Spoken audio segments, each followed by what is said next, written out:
wisdom traditions at their best teach you what a humble and life-giving hermeneutic is in relationship to your tradition. So you obviously will embody it and pass it on well. But that hermeneutic of the divine, where God is where we live, move, and have our being, is something we can then apply to all encounters with the other, be it aesthetic encounters or physical encounters, in these kinds of things. In this episode of Conversations in Process, Jay McDaniel is joined by the one and only Tripp Fuller. Tripp is a process theologian and host of the Homebrewed Christianity podcast, and he is also a Postdoctoral Research Fellow in Theology and Science at the University of Edinburgh. Tripp also puts on some very interesting process theological events, such as the upcoming Theology Beer Camp, The God Pods Strike Back, coming up in October of this year. And guess what? Our very own Jay McDaniel of Conversations in Process will be there. So stay tuned for that. In this conversation, Jay and Tripp venture into some more personal territory. We get to learn a bit more about Tripp's experience of his faith and understanding of music and how he brings his faith into his family life. So a bit of a different look at someone who's likely very familiar to you. Enjoy. So let's get started. I'm curious myself.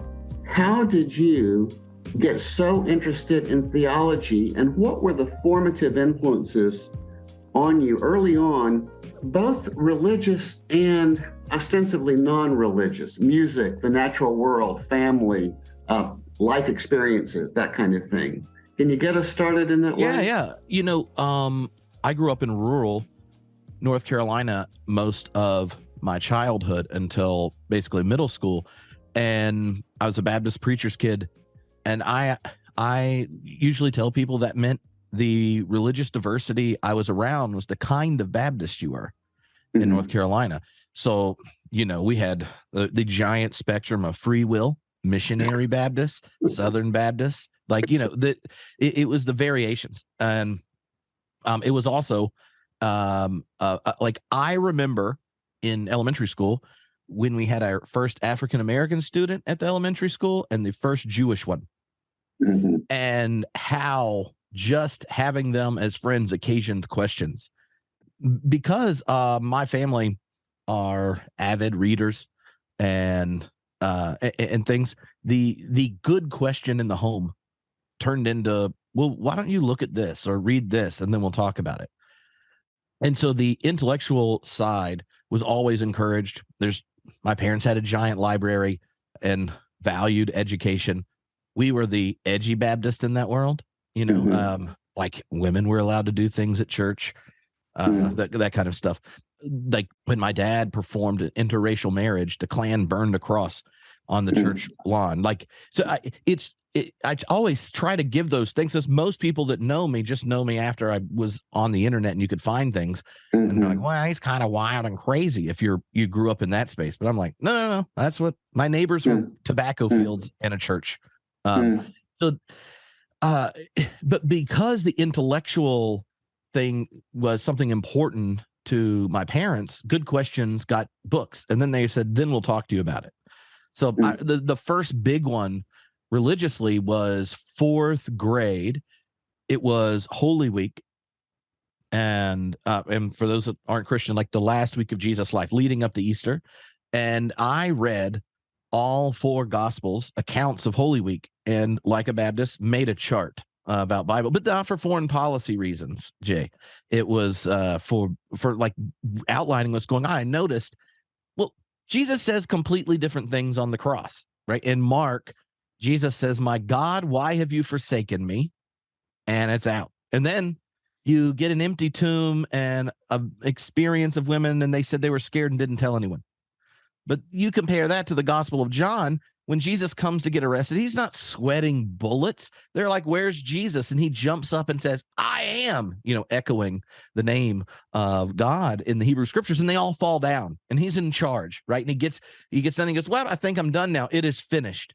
Right? In Luke, you get just the conversation between the two next to him. Matthew, you get zombies running around Jerusalem at the death of Jesus, right? Like these, it's not just Jesus that raised from the dead. There is, so I'm outlining this. Jesus says different things. Different people are there. What day of the Passover celebration Jesus died isn't the same. And I remember thinking to myself, not, wow, this is wild, crazy diversity is here. I thought my Bible's broken. So I called my parents and got them in there. And I'm like, look at my chart. And I remember them looking at me and go, no, it's not broken. That's what's in there. I'm like, what in the world? Who is the editor on this thing? Don't you think it would have been important to at least have a clarifying account of the death and resurrection? And I remember this conversation and them talking to me about, like, well, even things we would all talk about. Oh, that was the greatest trip when we went on spring break to Florida and saw the baseball game, went fishing and went to Disney. But if we all took our versions, it would be a little different. And now imagine years later, and everyone knows this is the most important story they're going to tell. And then so what gets attached to it? All their loves and all their ongoing experience with the divine. And then you get these stories anyway, and they're trying to, like, we know this account. That doesn't make it untrue, but the truth isn't what you're looking for, right? A seamless, harmonious, perfect, objective, settled account. And that was when I got handed a book. And I remember the cover, but I don't remember the name of it. It was some book that was kind of explaining the basics of the Gospels, composition, and history. And I didn't understand it. I just knew I wanted to. So after that, anytime I got good questions, they would come up. When we moved to Raleigh let me stop you there. Let me stop you before. Yeah. So how old were you as you're telling that story? How old were you at that time? So 10 or 11. Okay. And, it's my experience that Baptists always know a whole lot more about the Bible than I do. I grew up a Methodist. How did you learn the Bible, and how did you think of the Bible as a very young child at age 10? Was it an inerrant text and then you were shocked, or what? My family were the ones that got kicked out of the Southern Baptist Convention during the fundamentalist takeover. So, like, I grew up thinking all truth is God's truth. They made fun of, not in front of them, fundamentalists, because they're like, that's not even what's in the Bible. Like, no, anyway, my dad's was in a church history PhD program during the takeover, and his people, all the committee got fired, for not signing things. He later finished his doctorate at Drew when I was around that age is when he was doing it. So we were not normal for rural North Carolina. I see. But the Bible itself for Baptists, you're right. Like, I didn't know that people could go to bed without reading the Bible and praying. I still have trouble doing it. I have to be inebriated because I just have done it my whole life. And so my primary piety is reading a sacred text and having an ongoing conversation with the living spirit of the divine. And if I do it well, it translates to how I relate to my neighbors, hopefully my enemies, and that kind of thing. Let me get clear on that last part. So, except when you're inebriated, you do read the Bible before you go to bed, even now? Oh, yeah. Do you really? Yeah, it's sitting right there on my stand. It has been redone. My parents got it redone after it died, because this has all the notes from. Well, I was a minister for 15 years and have all my degrees. So. Well, I want to go back to the early Tripp, but while we're at the current Tripp right now, how do you read? Do you follow a lectionary, or just let the Spirit guide you, or do you have some kind of system that you follow? I have not gotten good at a system after I was a congregational minister for 15 years through PhD program and after. Then I used the lectionary because I was at mainline Protestant churches that did. And it became helpful to have education, spiritual formation things following the church year and the text that then show up in worship. After that, I've spent more time digging into specific areas. I also have developed a new love for the Psalms at night. Oh, really? When I put when I do bedtime, I don't have as much religious baggage as my partner.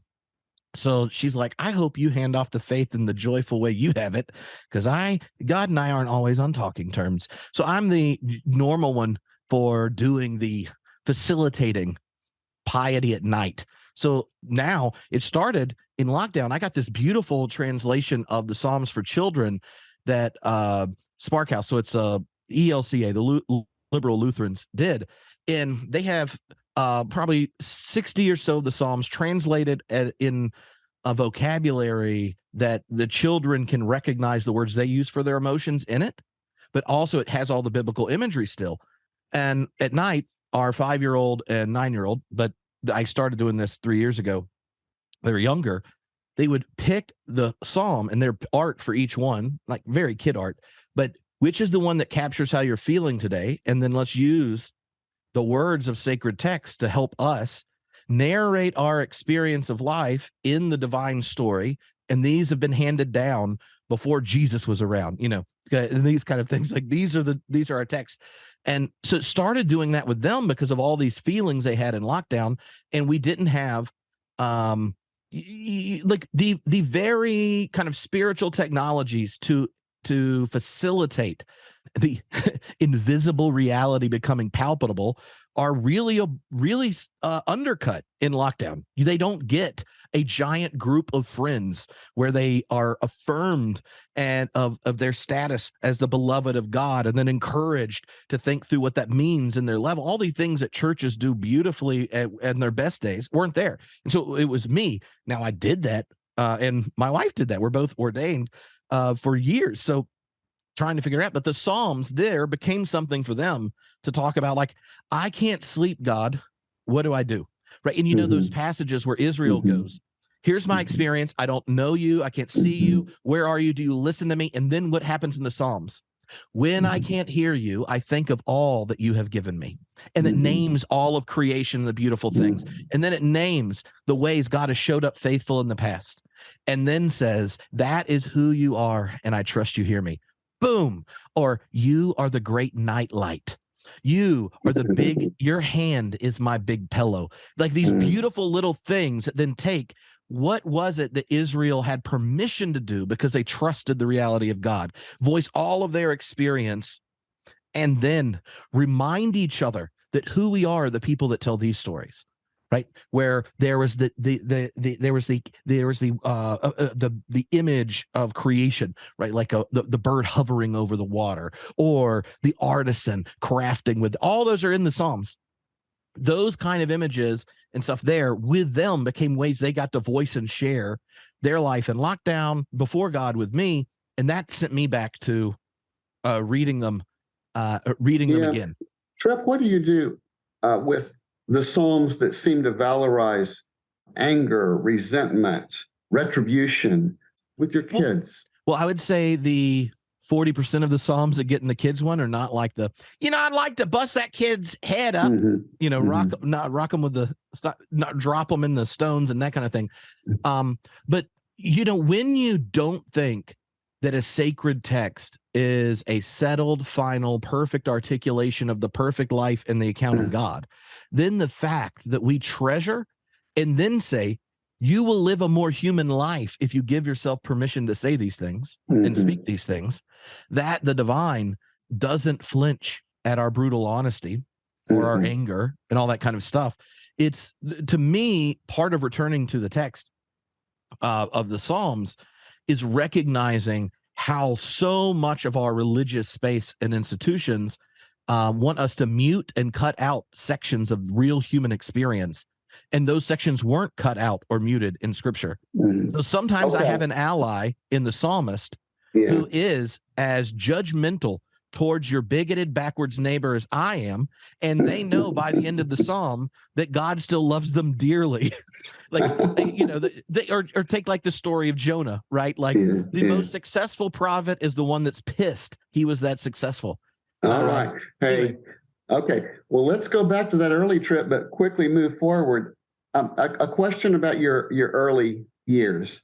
I know you were interested, influenced by religion, by theology, by your family, by these big questions, etc. Were there other influences, or was that kind of it in terms of your own spiritual pilgrimage? How about music? How about friendships? How about the natural world?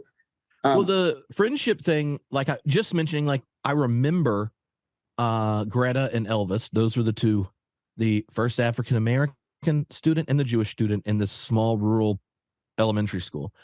That the friendship has always played a big role. When I moved to Raleigh, in the capital city for North Carolina, my family were church planting. We were like the first church that met in a movie theater with a rock band for music.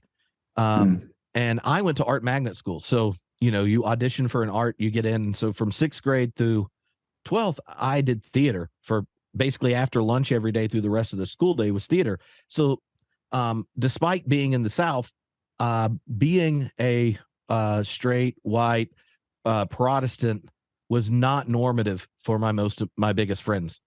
So there are plenty of individuals there. My best friend, Raphael, was a devout Jew who he says, Tripp, I know I can't be your favorite, but I can be your second favorite Hebrew. and so that and there were plenty of other Jewish friends in that, obviously in theater, despite I don't think rural North Carolina knew anything other than straight people. In a context of affirmation, lots of people get more honest about themselves. And I had to figure out what to make sense of that. There are also other religious traditions that weren't monotheists there.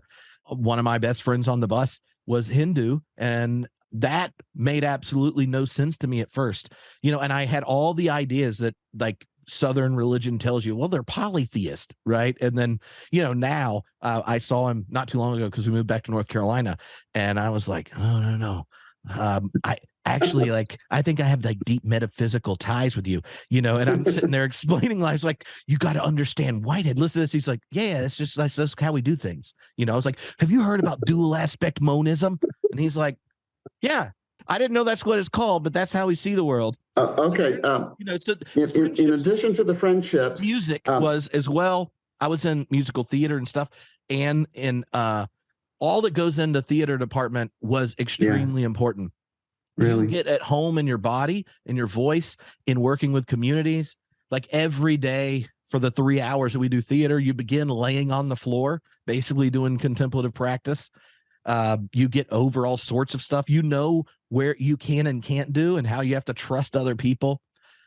We won all sorts of awards, and many of them were my group of friends. We won twice for best comedy, one-act comedy, and it was 3 or 4 of us that developed the whole thing in improv, and none of us could have come on it on our own. And yet we won the high school one-act, self-written one-act, and then the seniors the year after us, because we all graduated, performed it at the Edinburgh Festival, the Fringe Festival in Edinburgh, because we won for the nation. But that whole creative process, I think you can intuit why process made perfect sense to me. The way the Bible functioned for my piety was learning to talk to God while wrestling with testimonies from historic people, and then understanding that relational dynamic of the divine in relationship to friends, with the arts. As in the rural areas, I went fishing all the time and lived around nature and in those kind of things. So I would say my formation and such, that kind of relational framework for faith existed from the beginning. It expanded the horizons where I would encounter what I met in Christ. If you're using Christian language. Just a word about music. Was music important to you? And if so, what music did you listen to and enjoy? Ooh, yeah, I love music. I love live music and group singing. I will do almost any of them I can do. If you've ever been to big Homebrewed Christianity events, the opening night almost always involves 90s karaoke, because some people with religious trauma don't want to sing religious songs. And then some of them know these ones and don't know these ones. But if you are between 25 and 45, the average age of most people that show up, after 3 beers, everyone can sing Pearl Jam together. And, and what are they anyway? So the music is always there. I was in, all the choirs and stuff at church, in theater and singing. I led music and worship in church, and then in college at campus ministry groups and such. And then I was in rock bands, and we had our Christian version of things and what we played in secular context. But I think in many ways, the disenchantment of modernity has kind of squeezed out all the spaciousness of so many parts of our lives. One of the places that still exists for people that can't figure out how to use the word God in any constructive way, that have, because of the way modernity has structured our lives, we've disengaged ourselves from the natural order and don't think about it, let alone tend to it. We have a kind of attentiveness to the immediate present, needing to accelerate, needing to go faster, more efficient, and all these things that short circuit you from cultivating the kind of attentiveness that poetry and these kinds of things open us up. But one of the few places of like deep, seasoned communal transcendence is music. In all sorts of varieties. I think the biggest one left is sports. The problem with sports is it's always tied to some tribal identity, the team, the combative, and this kind of thing. And that, I think that, which I do it. Like, I am the most obnoxiously Laker Dodger fan. So this isn't saying like I don't do that, but it's not as beautiful to me as the first big concert I went to in Los Angeles was U2 at the Rose Bowl. It was every generation, race, religion, all there. And if you've ever seen them live, it's basically structured like a giant mass, and everyone knows all the songs. And then you're sitting there singing it, and you're like, if you weren't there, you wouldn't know that that was possible. And then if you were there, you go, I guess that is possible. And the next day, that's one of the reasons I love music, is it invites us to be honest in some sense. Like, it's solidarity for the immediate and emotive, rather than solidarity on like an idea or a vision and these kind of things. That then the disenchanted logic of modernity starts. We've already internalized how to deconstruct everything. But like when you start singing along with a songwriter that's telling the truth about your life better than you can do right now, then something beautiful happens. Which is, what I was describing earlier. Why I've re-engaged the Psalms is it gave me permission, like as in the middle of my life, and acknowledging a lot of the things I've spent much time hiding and running from. Music can do that. The Psalms did it for me. And just not a lot of people, when they meet their therapist in the week, are like, they're going, what are you thinking about? Well, Psalm 87. It's made me think, so anyway. Yeah, no, I get it. So what do you listen to now? What's your favorite album? What's your favorite album, Jay? I love, I'm sorry, I run podcasts too much, so it's hard for me not to ask follow-up questions. But like, if Jay McDaniel got like your 5 best friends, and you're going to get pristine brand new album on a record player, everyone has their favorite beverage, you're going to sit around and listen to it, which album are you going to put on? I would put on Bob Dylan's Blonde on Blonde. Ooh. I would put on the Beatles' Sgt. Pepper. And I might put on Joni Mitchell's Blue. So that's my generation. But I really, really love music, and it's all kinds. And I play in bands also. And I played assisted living centers sing-along music. I do it 3 times a week for folks with dementia. And I play at a little country restaurant. I'll play tonight. We play pop country, Eagles, Beatles, country music. So I'm big on music, and it's interesting to me what you say. I think the same, that music seems to open up a kind of shared humanity. And actually, interestingly, a kind of mysticism. Mm-hmm. If mysticism means awakening to the more emotive sides of life, it takes us into what Whitehead would call subjective forms, moods, emotions, that we might otherwise be unaware of. And it can bring us together, albeit sometimes in tribal ways, because we like our music and we identify with our music. And sometimes we can dismiss other kinds. But no, everything you say makes such sense to me. I have 2 sons younger than I, needless to say, 31 and 34. And so they grew up on rap.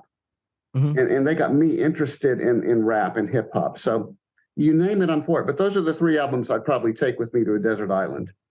I think you're right about the Psalms, too. I just did a Sunday school class last week, an adult Sunday school class on Bob Dylan as a psalmist. And I was making the case that his lyrics actually take us into places all over the place, actually, that we feel and know: tenderness, anger, resentment, hope, fear, depression. It functions psalmically. So I'm just on board with you on all that. What about Jared? If we were coming over to your house and everything's set up for like friends sharing the experience of an album, what's Jared going to turn on? I'd probably put on a Sigur Rós record, the Icelandic post-rock band, longtime favorite of mine. More recently, I'm wearing a T-shirt right now, Me Without You. Oh, yeah. Love their stuff these past few years. Well, that's awesome. Yeah, and you know what's funny, though, is, right, like you, Jay, like your kids' experience with that kind of music that wasn't yours then made you interested in getting to know it. Right. And I'm sitting there going, ooh, when this replays, I'm going to have to write down Icelandic rock band to go check out, right? Because I'm like, oh, I'm interested. Like I know enough of Jared, and we've hung out at the last process event and stuff. I'm like, I'm interested. And then you will listen to those records differently because the person you care about and know, or your friend, is like, this gets at something that I would love for it to share with you that I can't just tell you directly. That, to me, is that kind of relationships making valid an aesthetic experience you would never pick is true. It's also true in food, right? Like when you have a new neighbor or a new friend that has very different spice cabinets than yours, or the lack of spice cabinets after 3 years in Scotland. But both those, I think that the process vision of religious pluralism makes the most sense of that. That's what we would really love to do. I want my process friends that aren't Baptists, that grew up in MySpace and stuff, to be able to listen to how the creative transformation of the divine has been working itself through in my faith and in story and my tradition. And then they can listen to it and go, oh, hell yeah, I get that. You make more sense to me. And then I get to be transformed by turning on their record, which I'm not in charge of. The only thing I'm doing right then is listening. But we know it transforms you because these pieces of art capture something that becomes integral to the person, right? Like if y'all came over, I would be like, I want to listen to August and Everything After by Counting Crows, or Audible Sigh and by Vigilantes of Love. And then y'all are gonna be like, well, listen, I'm not surprised that there's like I'm the perfect age for Counting Crows. And if you're from the South and Americana and alt country became popular, it's not surprising that I'd like to have a favorite one that also uses large amounts of religious imagery in counterintuitive ways and is indie enough I feel hip by mentioning it that you don't know. But when you listen to those, you'll be like, oh, that makes sense. And then you'll be like, wow, Tripp actually repeats a number of those lines and probably thought he thought of them. Anyway, so I think the process relational vision gives us ways, just like appreciating different music that you share with a friend that we learn and grow from. We also learn to do that with wisdom traditions. Or, as I think it was John Tatominal that used the image, but I've used it so much since then, that one of the gifts of a process vision is that when you encounter a new faith tradition or a new wisdom tradition or a new practice, it's like expanding the spice cabinet of your cooking. Not because you stopped making what your mom and dad made, where you fell in love with a good meal with friends, but because, well, I was missing out until I learned how to make curry in Scotland, because it's literally the only food with flavor in the whole. They have salt and pepper, most of my neighbors, and unless they make curry. So like all former colonies of UK, and now I will make it. And when people come over and they talk about Scotland, either I'm a very specific way after going to 10 of the top 20 fish and chips places, and I like them, then ask about the kind of batter, the kind of fish, the temperature, and what they fried it in. Or I got really into curry and wanted to know how to make it. I make different things when friends come over because I was transformed in that. The same thing like with the example of one of my Hindu friends from high school going back and being like, my bad, you're not a polytheist that hasn't evolved to real religion. In fact, you're the metaphysical intuitions that you were trying to communicate to me, I think I deeply share now. And I'm down for the dual aspect monism of the Vedanta tradition. Like that all those changes and things, like when I think of what you asked, Jay, about your own religious tradition and text and stuff, and then like art and nature and friendship and things, their wisdom traditions at their best teach you what a humble and life-giving hermeneutic is in relationship to your tradition. So you obviously will embody it and pass it on well. But that hermeneutic of a divine, where God is where we live, move, and have our being, is something we can then apply to all encounters with the other, be it aesthetic encounters or physical encounters, and these kinds of things. Tripp, I've got a friend that plays in my band that doesn't drink, tends to be very optimistic in orientation toward life, doesn't have an easy time talking about tragedy or the dark side of things, but loves to sing the blues and loves to sing country songs about being drunk. Mm-hmm. And I've often said to him, what's going on there? And it made me wonder if sometimes music functions as, I don't know what word to use here, you can help me, a substitute, an opportunity to vicariously experience things that we ourselves can't experience, but somebody can, and music enables us to do that. Well, it's the same as the Psalms in a way, but I guess it's how music... But it's not think about that. I wouldn't know if it was like so much as a substitute as the reason blues is powerful isn't because no one else knows how to play 3 chords and repeat the same 6 sentences for 3 minutes. It's because in the simplicity, in the repetition, much more gets itself done, right? And it gives in the rhythmic experience of playing the blues, there is this the attentiveness is different. Similar reggae functions that way. If you just listen to a reggae album, I would be like, oh, I like these few songs or whatever. Then we lived next to a reggae club and I went to see it live enough, and it's a completely different experience when everyone's moving in the same thing.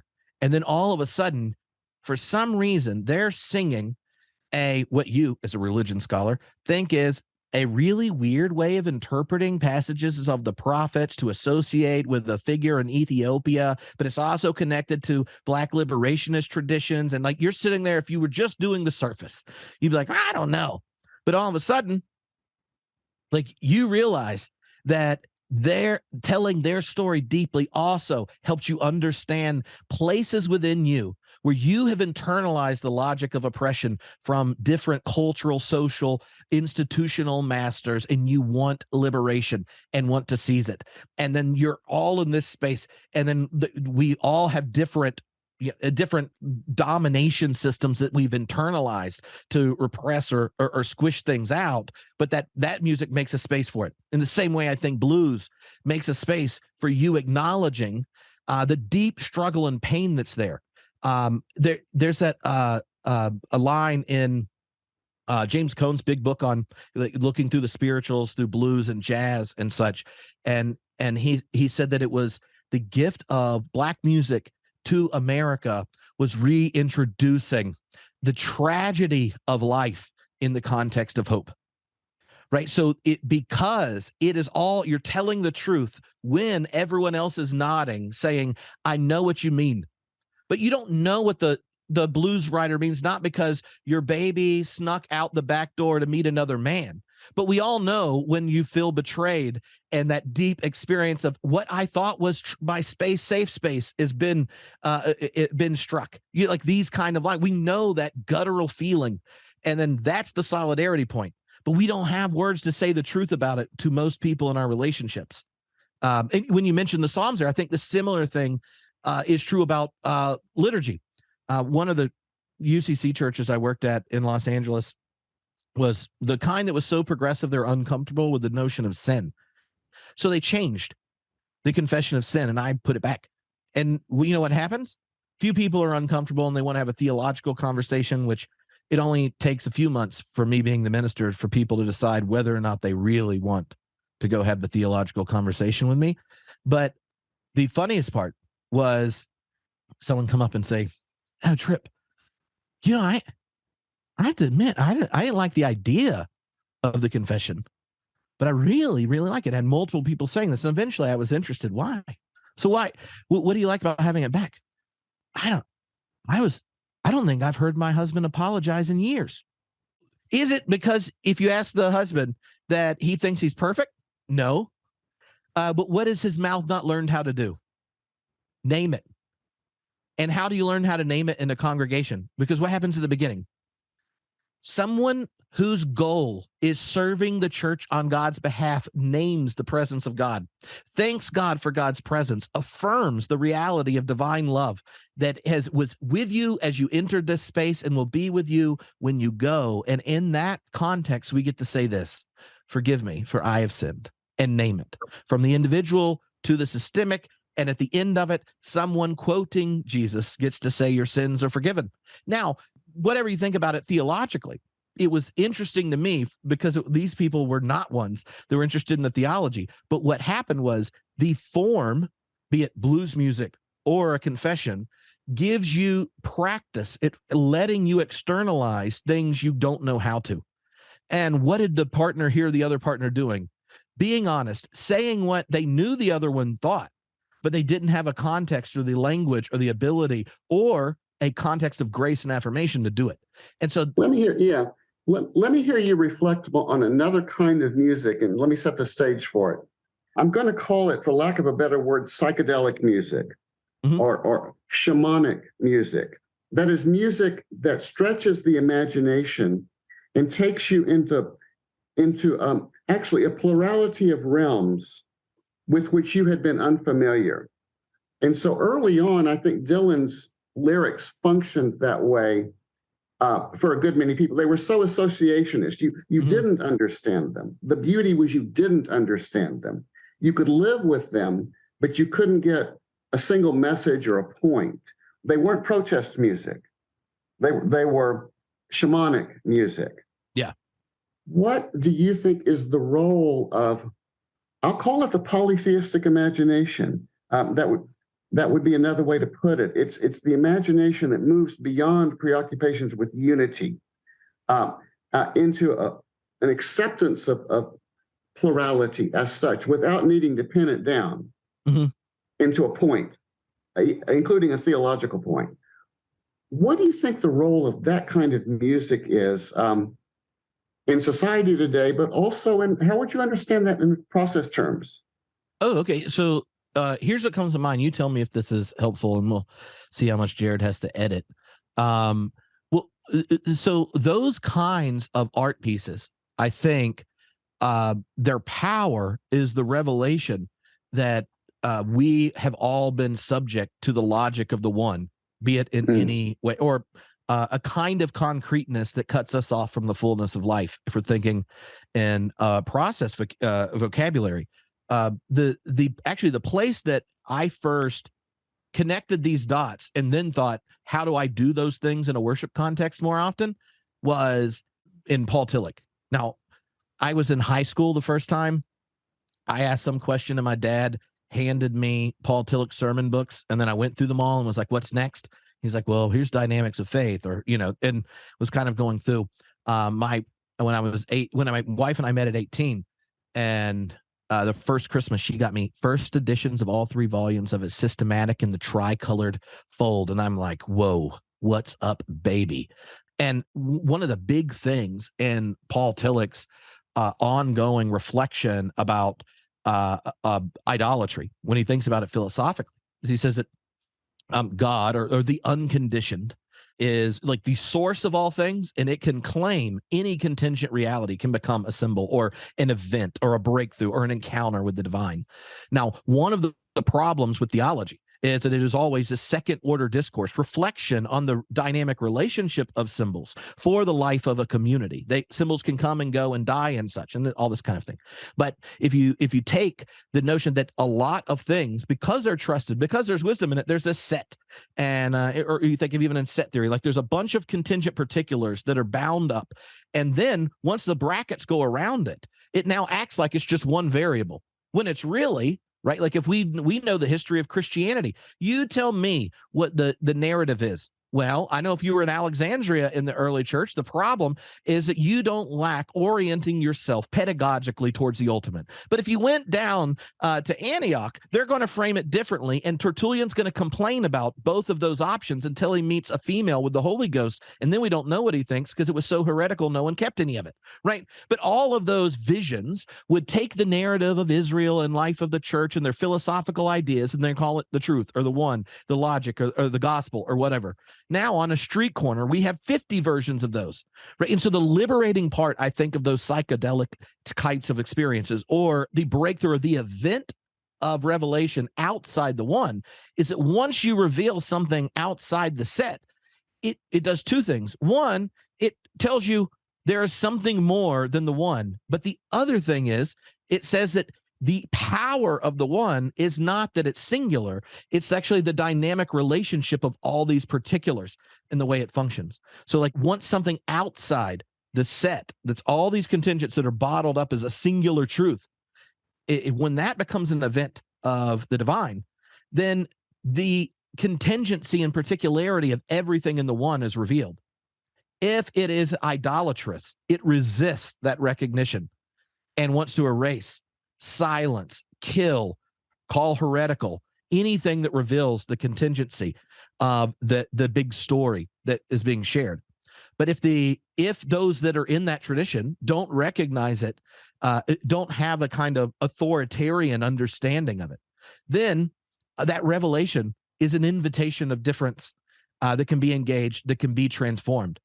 If you took that second order theological discourse and then did all of our biographies, there would be like the version of Tripp he had growing up, and then there are these friends, and he has to make sense of it.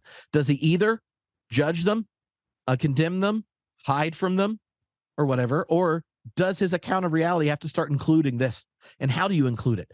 And then the vision starts to grow, and it changes, and it grows and it changes because you recognize the flow of life in relationship to the divine. It is always growing, evolving, and changing. So you don't need to spend your energy doing a cover-up that it happens to be a set of contingent things. Because why? Because the unconditioned is connected to all of it. The question is, in what ways does it grab and seize you? Let's go there. But does that make sense? Why those? Yeah, no, it's great. You know, if you listen to your favorite album and you have a long relationship with it, and then Jared and I are like, oh, I know those 3 songs off Blonde on Blonde that are on the Greatest Hits album our parents had in the car. Then we hear these other songs, you're like, oh, that's wild. I didn't know about that. Well, I confess I'm trapped within many logics of the one, because I think that what I like is there's a tendency. Now, this is true, and this is normative, and everybody ought to like this. They don't see it, but I want to take this in a direction. I want to talk about God. It's easy for people to think that God names an ultimate source, a something of which all things are manifestations or emanations. That's the Neoplatonic perspective. But you see it, I see it, even in Tillich. God is the ground of being, not a being among beings, but the ground of being. And an interesting feature of Whitehead's thought is that for him, God is not exactly the ground of being. He names the ultimate creativity. Right. And he says a whole lot of things about it, and it's not all consistent. But he's pretty clear that both God and the world, and he says this, are in the grip of something more. And he uses that phrase, in the grip of something more, of a creativity. And in dialogue with Buddhists, that's rung true. Amida Buddha is not the Dharmakaya. The Dharmakaya is this fathomless something, neither good nor evil, without preferences. But then there is, in addition, Amida Buddha. And John Cobb says what Pure Land Buddhists mean by Amida is kind of like what Whitehead meant by God, not the ultimate reality, but in a way, yes, a being among beings, yes, albeit everywhere and markedly different and everlasting, etc. What do you make of that? Does that challenge you, or can you link that with what you said 5 minutes ago about the logic of the one? Oh, yeah. So now the reason the logic of the one and the conditioned unconditioned thing was helpful is like that was the person I was wrestling with when I first had those questions, right? And there are other questions where the person I wrestled with when I had them was reading process thought. So the like when you ask a question in the biographical frame, it's like, who did I talk this out with? I would say, just for people that are interested in Tillich, in volume 3 of his systematic, I think he breaks rank on his own ontology. Really? And the spirit of life and these kinds of things have causal traction with reality in ways that his ontology doesn't allow if it's internally consistent. But I was told I wasn't internally consistent in an article, so this isn't a diss. Just I think that challenge is there in all philosophical theologies that are trying to, one, if you're Christian in some way, talk about how ultimate actuality, if you're thinking process, was present in some unique, distinctive, transformative way in Christ, in the person of Jesus and the Christ event and the structure of Christian existence that flows out of it and such. And that dynamic of the one and the many increasing by one, that is the dynamic where that's taking place. But if you imagine that and you're thinking about God, then there's some vision of the divine that is not a metaphysical exception. You can't just imagine that dynamic, living, covenanting image if you use Hebrew scriptures, or incarnating image if you're thinking of the Christ. Like, those things could be revelatory of reality, but they are not a forsaking of the rest of reality. Now, that picture of dynamic relationality is something you are going to have to use when reflecting about other wisdom traditions, I think, especially in a kind of post-Christendom context, culture, and this is something Tillich made a big deal of, is like Christendom used to be culture. It's not anymore, but humans still ask these same big questions over and over in each and every context. And this is something in David Bentley Hart's book on the experience of God, I think he gets at really well, right? It is that there is the wisdom traditions are stuck trying to ask, how does the shared solidarity of all finite things connect with the valuation of flourishing and non-flourishing, good, true, beautiful, all these dynamics? Like, for Whitehead, it's like the forms and the aim and the response of the individual, but the valuation in some sense, and the recognition that you do not have it in and of yourself to access the big, pure, accurate vision. Religious traditions are stuck in this dynamic of like shared solidarity, source, and the dynamic of valuation in some way. Wisdom traditions give you different tools and insights, or spiritual technologies or whatever, for getting at it. And more is always getting itself done in those traditions than the practitioners know. I know it's true about me. I keep discovering new things and look back and go, I could judge former Tripp because he got really into being a Calvinist at one point, and that was stupid. Or I go, well, the living and life-giving God's been a part of my whole story this whole time, and I should probably love that previous version of me that shows up in this moment just as much as my neighbor or my enemy. And so that, to me, there's this, like, these different kinds of questions as a philosopher of religion we have to make sense of, and those things get expressed differently in different religious traditions. And so I think, at least for me vocationally, as a theologian of the church, is how do I interpret and hand on the faith in the most beautiful and compelling way I can to those I interact with? And then how does that account of the world does it facilitate me appreciating and celebrating beauty in other traditions? Specifically, if you're taking creativity, God, world, forms, we have process friends that, if they're uncomfortable with the distinction of creativity and God, use the Godhead and the Trinity to relate. There are all different ways of doing it. I tend to think, because the phenomenology of process is really compelling to me, I find it weird how theologians lose their biscuits talking about how things began or how things end, when our access to those are minimal at best, but we do have access of what it's like to experience and then experience again. And so I try to work out theologically. So I have a version of like every atonement theory I could muster if I need to have that one. I can argue for creation out of nothing, or it's dumb. And I have my own preference, but think of the podcast, Homebrewed Christianity. I have my preference, and people can figure it out after 1,500 episodes. But I think there are beautiful expressions of different parts of this tradition that we cut ourselves off from so often. So I feel my goal is always, let me find the beautiful expressions of all these different parts. I'm not going to become a Reformed theologian. Back to you, Tripp. You're a father of two. Three. Yep. And remind me, what are their names? Elgin is 15, Cora is 9, and Haven is 5. So if your children come to you and say, Dad, when I pray, do you think someone's listening? How would you answer in terms they would understand? Well, it really depends on which one. Okay, choose one. Okay, my oldest is the one that probably has my intense piety the most. We've had trouble finding a church we can all be at in Greensboro, and it really frustrates him because he really likes being involved. He snuck to Baptist. We don't do infant baptism, so I had told him he had to be like an adult, teenager at least.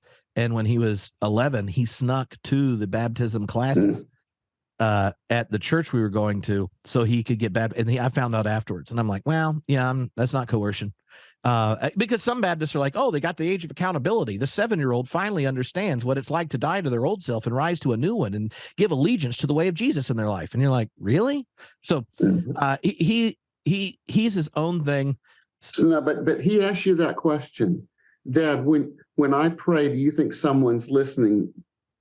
In other words, do you imagine God as in some way a being who feels, who hears, who responds to prayer? And I'm really focusing not on the efficacy of intercessory prayer. That's not the issue. It's the understanding of God. Is God personal and different from me? Yeah. And so how would you answer him there? Yes. I'll just say yes. I mean, if he wants a long explanation, but I mean, John Cobb's criticism of liberal Protestants, I think, is really accurate, that they gave so much authority to modernity's vision of the world that they have forsaken the very piety that Jesus passed on to his followers. What are the few things he told us to do? When you pray this way, our Father, right?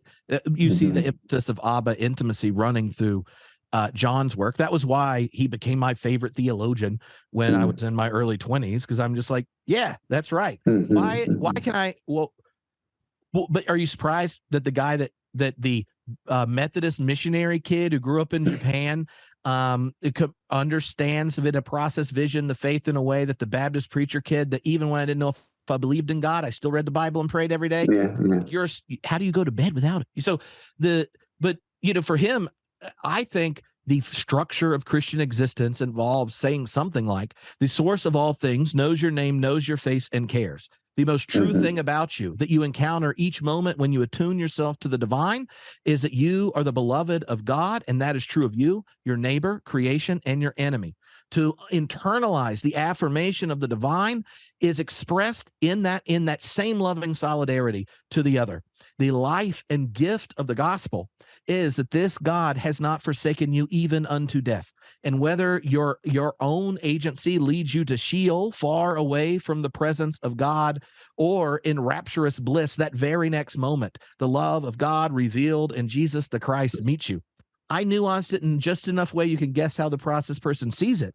But I don't think talking about prehension will communicate to one of my children what the subjective of God is ultimately telling to me at the end of part 5 in Process and Reality. No, I don't think that'll work either. I don't recommend it. But here's an example though with Cora. Like, she's 9, right? I mean, you can guess Cora is not an arbitrary name here.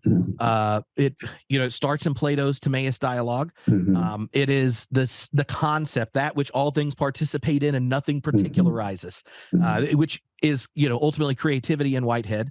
Derrida, the Cora is the play of difference, not the difference. Oh, it's so good. But anyway, Heidegger plays with it. You can see this whole trajectory of this concept through the Neoplatonists on Tripp's more mystical days, and then through the postmodern deconstructionists, but also the Cappadocians. What was the Cora when they're trying to the receptacle of existence? The Cora, Basil says, was what was in the cup at the table. This is my body. This is my blood. That is the Cora. And that is the divine life that we are being given and woven into. And so when Cora are talking about this, I said, you know why I named you Cora? Because I tell, a 9-year-old version of that. And she goes, well, what does that mean? I said, in the early church, when they were trying to understand how God was present in this person who embodied the love of God, but also that God is the source of all things. So when we have the Eucharist, that we are sharing in the dancing love of God. And I said, so when I say your name, I'm saying you are the joyous dancing of God. And that's true on days you know it and days you don't. And so back, just Cora, imagine God as a companion. I'm using John Cobb's language there, an Abba, an eternal companion, who in some way feels our feelings. And as you say, everybody's feelings, and cares about everyone. But it's the image of God as eternal companion, different from me, from us, but nonetheless receptive of us in a loving way. That's what I mean by the God who listens. And that's John Cobb's, that's one of his deepest feelings. It's not so much God as lure. It's God as companion. And I think that was what was most important to Whitehead. Not the initial aim is actually pretty rare in process and reality. Christians weave it into this fundamental reality, but Whitehead had a sense that there's something that responds in a sympathetic way to everything that happens. Would Cora, do you think she understands God that way too? Yeah, I think so. But she also uses the language and imagery and things that she gets from her family. Since 5, she was in mostly lockdown, and then we moved and we've visited random churches. So then most of her religious experience, language, reflection has been with me. And I put it this way: if religion is mostly only the things Immanuel Kant allows, like organizing around morality and such and things, and then wisdom traditions are good for that, but not necessary. And the results of religious traditions that are very good at communicating the moral vision of Jesus are the worst at handing on the faith in ways that actually inspire actual giving and actual use of your time for your neighbor, right? Like the people whose God is the biggest asshole actually give more money and time. So, and if you ask them why, part of it might be they're scared, but if you actually know them, and I've had them as my congregants, they're there because they have encountered love, and this is what it's like. What do? You share it. And so in some sense, I emphasize those things because of it's important to me. Also, I'm sure you've had this experience, like, everyone knows death, but you don't know it until you have your kid. That is the time death becomes real in a different way. And so what is it that I hope my children, what is the wisdom I can give them that I hope stays with them, even if they don't agree with it all the time or whatever. But when they think of what mom and I give them, what are the things that are there? We came up with, and it's an ever-growing list. They don't know this, but Fuller family truths. And they get them at different points when they start to ask good questions and things where like, here's a statement. And the meaning of it grows as you get older. But like in the first one is the most true thing about you is you're God's beloved, right? And when Haven was 4, we told him. And the other 2 were there, siblings, and they knew it. What is the first Fuller family truth? The most true thing about you is you're God's beloved. And what does that mean? That personal bit is really important. There'll be times I tell you weren't good enough, Cora, or you should have been more lovely, or your teacher judges you, or your friends do, and all these kinds of things. And then sometimes you'll look in the mirror and you'll do it to yourself, or you'll look at your past and regret it. And I just want you to know, anytime someone says you're less than lovely and loved by the divine, they have a conflict with the truth of God for you. the most true, and it's above my pay grade to tell her that she's worth less than God has. And I think that is me trying to capture the heart of the piety of Jesus.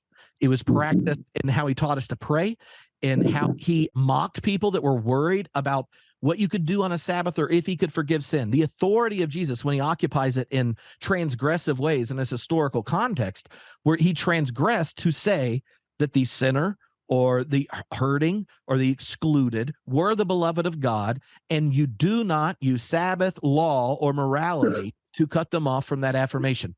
And I think that's true. And if it's not, it should be. And so that's there, right? But then they get to treat others as you want to be treated. Then you get to like our oldest, when he turned 15, I gave him a pen of, my second favorite sacred text is Lord of the Rings, of the Mines of Moria, right? And this is entering a destroyed dwarven stronghold, but it in Elvish over it, because they had an ongoing conflict, elves and dwarves. It says, speak, friend, and enter. Then you speak it in Elvish, and then the door to the dwarves open. And I said, the greatest gift in life, this is, I guess, rule 6, the greatest gift in life is friendship. And I want you to know, Elgin, that Mom and I are committed to supporting and encouraging you so that we end up just being friends. And this pin's on here because you're 15 now. And whenever you need to have a conversation with Dad, you can have it. But you now have permission to tell Mom and I want to talk to my friend, Tripp, or my friend. That's great. And that is how we promise to relate to you in those moments. But that's why my favorite verse in the whole freaking Bible, you want to guess what it is? I no longer call you servants, I call you friends. That's wonderful. So, and then if you said, Tripp, explain it in process, then I would. And I would go to those very things, the whole feeling with and all that kind of stuff. Right. And God's valuation for the world isn't some abstract thing that's set up eternal and ever. It's actually contextualized, having experienced all of existence and each moment of your life to that moment. And there, based on what's actually possible in front of you, the horizon of possibility, God gives the gift of divine valuation to you. And then we'll do it in the next, regardless of what happened. And what is that invitation? That when you start to internalize the reciprocity of responding to the divine, you actually make material the divine insistence. You actually start to create habits and are formed by the wisdom of divine love and context. And that creates more space, more possibility for the next moment. And that gets to the place, right, where the proper response, success as a parent is, you're no longer my kid, you're my friend. Or you're no longer the dumb disciple that doesn't get what I'm doing, you're my friend. Or feed my sheep. Or let the same mind be in all of you that was in Christ Jesus. Or that the sin, law, and death have become subject to the Son. Why? So that all things can come to participate in the divine life. There's this, the picture of divine participation in Scripture starts with these strangers becoming a community that are then empowered friends to invite people to participate in the kingdom of God. In the letters of Paul, you see these churches or outposts, alternative communities where the mind of Christ that did not count equality with God something to be grasped shapes those people and encounters the other and helps their communities. These kinds of participatory growing images mean that when there's this reciprocity of internalizing the divine valuation, your agency and freedom goes up. But it is a freedom to actually participate with the divine grain and call of the universe, not a kind of freedom for the modern individual that demands rights from everything around you and this kind of thing.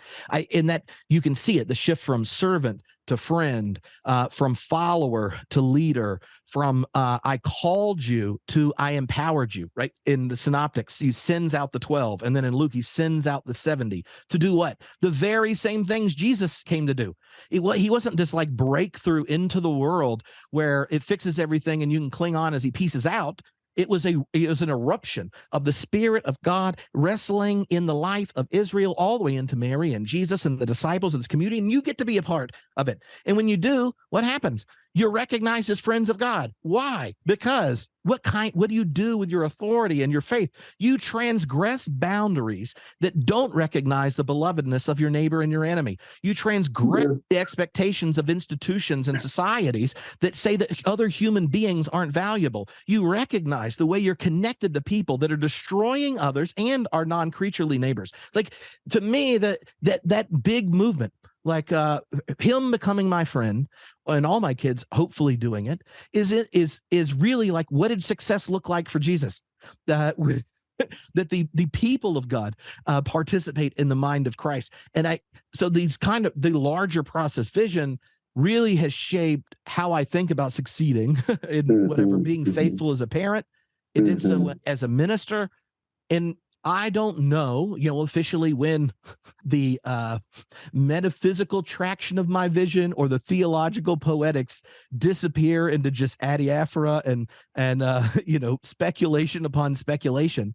But I think that one of the things that the process vision helps with, it is just important for your life to be grounded in reality as it is to be seized romantically and erotically by the possibility of what it could be. Yeah, I agree. Too often we inflate the poetics of transcendence on like these, we're squishing. Well, I think we can overemphasize adventure and underemphasize friendship. And so I want to be friends with people now, wherever they are. I'm your friend, and that's very important. There also needs to be a sense of adventure, of fresh possibility, of excitement, that kind of thing. But that's really not enough. And so I really like your theme of friendship. I've never thought of the ministry of Jesus as, among other things, centered in the possibility of friendship, and in a way setting a wildfire of friendships, a tsunami of friendships. That's what it's about. Let's share this possibility of friendship. And it's interesting to think about that. I mean, I'm all about human-to-human friendships. It's also interesting to think about that in relation to the more than human world, what that can mean. Friends with the earth. I didn't invent that phrase, as you know, but to think about what that really means. And for that matter, friendship with animals. What does that really mean? Here we go. But Tripp, you're so good, and your thoughts are so rich and inviting and exciting. And it's been great today to get to hear you. And I wish we could go another hour. I don't think we can, because Jared's got to edit this thing. And if he has too much to edit, it will never get edited. Well, so I want you to know, I absolutely love you as a public scholar. I think that your time, attention, and then responsiveness to people over time at trying to communicate the process vision in ways that celebrate the different ways it's expressed in different religious traditions, different arts and stuff, but also that you model what it's like to charitably connect the dots between cultures of transcendence that are too often siloed. And you do it by, you don't bear false witness. And sometimes you respond to those of us in the process community that are overzealous to make connections, to preserve the difference that's there. And other times you reframe things that are cherished at different parts of life, that with the larger process framework, we see elements of solidarity and connection that we don't. I mean, I'd always followed you online and liked you and that kind of thing. But when you and John and I did the class in Canada together, and listening to how you took so seriously the task of teaching, and how your students and your kids and your neighbors and the individuals you spend time with singing each week, that you took their lives and experiences so seriously that they retaught you how to do what you were trained to do. I think that is it was so beautiful to me and compelling that it made me not want to miss when you publish things. And I'm always excited to see you. It's one of the reasons I love this podcast. And I have been interviewed, 40 or 50 times. And most of these questions are not ones I've been asked before. And so I was super pumped. let me say, and this is true. I want to be a friend of Jesus, the way you describe that friendship. I want to walk in his footsteps as you present it. And I feel, despite my no boundaries openness and let there be plurality and reframe things, I'm a Christian. Mm-hmm. And my understanding of Christianity is to share in the journey of Jesus as best I can. Do you remember that? Feel the presence of Jesus's Abba as best I can. And you give me new eyes for what that means. That means sharing the good news of friendship as a genuine possibility for us. So I'm really grateful to you. And I think you're brilliant besides. So, you've got that deep insight and you've got that remarkable intellect and imagination. So I do hope that this is one of the few occasions that you've gotten to talk about music. And maybe not. Maybe you get to theologize about music all the time. But I really liked that part of our conversation. Well, for Jared's sake, let's close this off. All right. Thank you, Jared. Take care. Yeah, no problem. Conversations in Process is a podcast from Open Horizons and the Cobb Institute, hosted by Jay McDaniel. If you enjoy these conversations and would like to support the show, consider becoming a friend of the Cobb Institute or making a donation at cobb.institute. Or leave a review through Apple Podcasts to help others find out about the show. Thank you for listening.